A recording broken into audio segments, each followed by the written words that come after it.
আসসালামু আলাইকুম ভিউয়ার্স, আশা করি সকলে ভালো আছেন।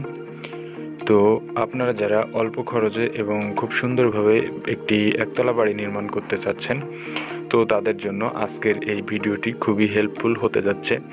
তো ভিডিওটি না টেনে সম্পূর্ণ দেখার অনুরোধ রইল। তো সম্পূর্ণ ভিডিওটি যদি আপনি দেখেন তো বুঝতে পারবেন এরকম একটি বাড়ি নির্মাণ করতে আপনার কত টাকা খরচ হবে এবং কী পরিমাণ মালামাল লাগবে। তো এখানে সম্পূর্ণ ডিজাইনটি এবং সম্পূর্ণ মালামালের হিসাব এবং এই বাড়িটির ফ্লোর প্ল্যানটি এই ভিডিওর ভেতর দেওয়া হয়েছে। তো ভিউয়ার্স, আপনি যদি আমার চ্যানেলে নতুন হয়ে থাকেন তো চ্যানেলটি সাবস্ক্রাইব করে নেবেন এবং যদি নিয়মিত সদস্য হয়ে থাকেন আমার চ্যানেলের তো অনেক অনেক ধন্যবাদ। তো এখানে আপনাদের সামনে দেখানো হচ্ছে যে বিষয়টি, তো সেটি হলো এই বাড়িটির সামনের দিকের ডিজাইনটি। তো এখানে দেখতে পাচ্ছেন এই বাড়িটির সামনের দিকে দুটি ব্যালকনি নেওয়া হয়েছে। তো এখানে দুটি ব্যালকনি করা হয়েছে 4 ফিট বাই 10 ফিট 5 ইঞ্চি করে। তো এখানে একটি ব্যালকনি করা হয়েছে একটি বেডরুমের সঙ্গে এবং অপর সাইডের ব্যালকনিটি রয়েছে স্টার রুমের সঙ্গে। তো সব কিছু এখানে তুলে ধরার চেষ্টা করব এবং সম্পূর্ণ ক্লিয়ারলি আপনি বুঝতে পারবেন যদি এই বাড়িটির ফ্লোর প্ল্যানটি দেখেন। তো ভিউয়ার্স, এখানে 3.5 ফিট বাই 3.5 ফিট করে ব্যাস করা হয়েছে। তো এখানে যে মাটি খোঁড়া হয়েছে তো 4 ফিট হাইট করে মাটি খোঁড়া হয়েছে। তো সেখানে ধুলাবালু 6 ইঞ্চি দেওয়া হয়েছে এবং একটি ইটের সোলিং দেওয়া হয়েছে। তো এখানে ব্যাস করা হয়েছে 12 মিলি রড দিয়ে। তো মাঝের দিকে 4টি কলামে ব্যবহার করা হয়েছে 4 ফিট বাই 4 ফিট ব্যাস। তো সেখানে হাইট করে যে মাটি খোঁড়া হয়েছে তো সেখানে 4.5 ফিট হাইট করে মাটি খোঁড়া হয়েছে। তো এখানে যে কলামগুলো করা হয়েছে তো প্রতিটি কলামে ব্যবহার করা হয়েছে 4টি করে 12 মিলি রড এবং মাঝের দিকে যে কলামগুলো রয়েছে তো সেখানে 6টি করে 12 মিলি রড ব্যবহার করা হয়েছে। তো এখানে যতটুকু কাজ করা হয়েছে সব কিছুর হিসাবগুলো পেয়ে যাবেন এই ভিডিওর ভেতর। তো এখানে যতগুলো ইট ব্যবহার করা হয়েছে। তো ভিউয়ার্স, এখানে রয়েছে 3টি বেডরুম এবং একটি ড্রয়িং রুম এবং একটি কিচেন রুম এবং 2টি টয়লেট। তো সব কিছু মিলিয়ে এই বাড়িটি রয়েছে 1057 স্কোয়ার ফিট। তো আপনি যদি এভাবে বাড়ি নির্মাণ করেন তো সেই ক্ষেত্রে আপনার কি কি করণীয় থাকবে তো বিস্তারিত এই ভিডিওর ভিতর পেয়ে যাবেন। তো ভিউয়ার্স, আপনার প্রথমে যেটি করতে হবে বাড়ি করার ক্ষেত্রে তো সেটি হলো আগে একটি ফ্লোর প্ল্যান তৈরি করবেন, যেটা আপনার পছন্দনীয় হতে হবে। এবং এখানে ফ্লোর প্ল্যান করার ক্ষেত্রে যেটি হিসাব করতে হবে আপনার সেটি হলো ফ্লোর প্ল্যানের ক্ষেত্রেও অনেক বিষয় আসবে, যেমন আপনার খরচের হিসাবগুলো এবং কতগুলা কলম আসতেছে এবং কি কি করা লাগতেছে। তো সেই বিষয়গুলো আপনার আগে আলোচনা এবং যাচাই বাছাই করা জরুরি বিষয়। এবং যে বাড়িটি নির্মাণ করবেন তো সেই ক্ষেত্রে আপনি যে কারিগর দ্বারা নির্মাণ করবেন অর্থাৎ মিস্ত্রি দ্বারা, তো অবশ্যই সেই কারিগরের কাজগুলো আপনি আগে থেকে ফলো করে নেবেন যে কাজগুলো কেমন হবে এবং মালামালের ক্ষেত্রেও আপনার হিসাব ফ্লোর প্ল্যানে পেয়ে যাবেন। তো এখানে ফ্লোর প্ল্যানটি দেওয়া হয়েছে, তো দেখেন কিভাবে করলে আপনার সুবিধা হবে।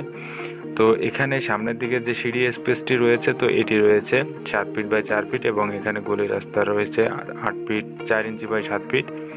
স্টেয়ার রুমটি রয়েছে 7 ফিট বাই 10 ফিট 5 ইঞ্চি এবং ব্যালকনি দুটি রয়েছে 4 ফিট বাই 10 ফিট 5 ইঞ্চি এবং এখানে বেডরুমের সঙ্গে ব্যালকনিটিও রয়েছে 4 ফিট বাই 10 ফিট 5 ইঞ্চি এবং এখানে বেডরুমটি রয়েছে 10 ফিট 5 ইঞ্চি বাই 12 ফিট রয়েছে এখানে বেডরুমটি। তো এই বেডরুমের সঙ্গে রয়েছে একটি টয়লেট, তো অ্যাটাচ টয়লেট এটি। তো 5 ফিট বাই 7 ফিট রয়েছে এখানে টয়লেটটি। তো আপনি যদি এভাবে করেন তো এগুলো আপনার জন্য প্রয়োজন হবে।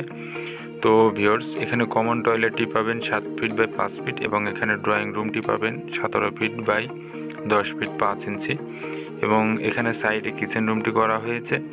তো এটি পাবেন 10 ফিট 5 ইঞ্চি বাই 7 ফিট এবং এখানে দুটি বেডরুম পাবেন 11 ফিট বাই 14 ফিট করে দুটি বেডরুম পাবেন। তো যতটুকু এখানে কাজ করা হয়েছে তো সেই হিসাবে এখানে যে দৈর্ঘ্য প্রস্থ রয়েছে তো দেখেন 29 ফিট 3 ইঞ্চি বাই 36 ফিট 1 ইঞ্চি রয়েছে এখানে দৈর্ঘ্য এবং প্রস্থ, যার মোট স্কোয়ার ফিট পাবেন 1057 স্কোয়ার ফিট। তো এটি ফ্লোরের স্কোয়ার ফিটের হিসাব। তো এখানে রয়েছে 2.42 শতক জায়গা এবং 1.46 কাঠা। তো মালামালের যে হিসাবটি তো দেখেন এখানে কতটুকু মালামাল লেগেছে। তো ইট লেগেছে 15,000, যার মূল্য 1,87,000 টাকা। 12,500 টাকা করে প্রতি হাজার ইট কেনা হয়েছে এখানে। এবং যে কুয়া লেগেছে এই পর্যন্ত করতে, তো 600 ফিট কুয়া লেগেছে, যা 75,000 টাকায় 125 টাকা করে প্রতি ফিট কুয়া কেনা হয়েছে। রড লেগেছে 2600 কেজি, 2,08,000 টাকা। 80 টাকা করে প্রতি কেজি রড কেনা হয়েছে, যা 80,000 টাকা টন প্রতি টন রড। এবং সিমেন্ট লেগেছে 360 ব্যাগ, 1,87,200 টাকা। 520 টাকা করে প্রতি ব্যাগ সিমেন্ট কেনা হয়েছে। এবং সিলেট বালু লেগেছে 260 ফিট, যা 20,800 টাকা প্রতি ফিট। সিলেট বালু 80 টাকা করে কেনা হয়েছে। সাদা বালু লেগেছে 780 ফিট, 26,520 টাকা, যা 34 টাকা করে কেনা হয়েছে প্রতি ফিট সাদা বালু। ফ্লোরে যে বালু ভরাট করা হয়েছে তো সেখানে খরচ হয়েছে 4,000 টাকা। এবং এই পর্যন্ত কাজ করতে মিস্ত্রি খরচ গেছে 1,58,550 টাকা, যার মোট খরচ হয়েছে এই পর্যন্ত করতে 8,67,070 টাকা। তো ভিউয়ার্স, এই বাড়িটি সম্পূর্ণ কমপ্লিট করতে খরচ আসবে 14 থেকে 14.5 লক্ষ টাকা। তো 3তলা ফাউন্ডেশন দেওয়ার ক্ষেত্রে এই টাকা খরচ হবে। তো যদি আপনি ফাউন্ডেশন কমিয়ে দেন তো সেই ক্ষেত্রে আপনার খরচ আসবে 10 থেকে 11 লক্ষ টাকার মতো। তো আপনি যদি চান তো এভাবে বাড়ি নির্মাণ করতে পারেন। এখানে ফ্লোর প্ল্যানটি দেওয়া হয়েছে যেহেতু, তো আপনি ফ্লোর প্ল্যানটি ফলো করে এবং কিছু পরিবর্তন এনেও এভাবে কাজ করতে পারেন। তো ভিউয়ার্স, সম্পূর্ণ ভিডিওটি আপনাদেরকে দেখানো হয়েছে। যদি ভালো লেগে থাকে তো অবশ্যই লাইক, কমেন্ট, শেয়ার দিতে ভুলবেন না। তো ভালো থাকবেন, সুস্থ থাকবেন। অনেক অনেক ধন্যবাদ।